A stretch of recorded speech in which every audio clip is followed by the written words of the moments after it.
ఖచ్చితంగా ఉండాలి.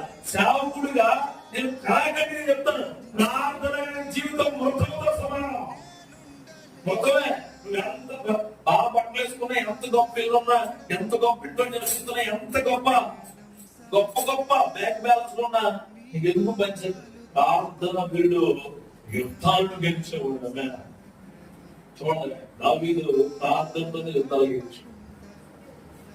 సంసోను ప్రార్థన జీవితం వదిలేయడం వల్ల యుద్ధంలో బందీ అయిపోయాడు. ఇంట్లో సాతాను యొక్క హస్తాలు బందీ అయిపోయాడు. అబ్రహాం ప్రార్థన వల్లనే తన సంతానాన్ని అభివృద్ధి తెచ్చుకున్నాడు. అబ్రహాం ఏషావు కూడా అభిషేకం కలిగిన వాడే. కానీ ఏషావు దేవుడి సన్నిధిలో పెట్టగా మోసపూరితమైన వ్యక్తి చేతిలో వెళ్ళిపోయి, ఇతనేమో అభిషేకించబడ్డాడు, అతనేమో శపించబడ్డాడు.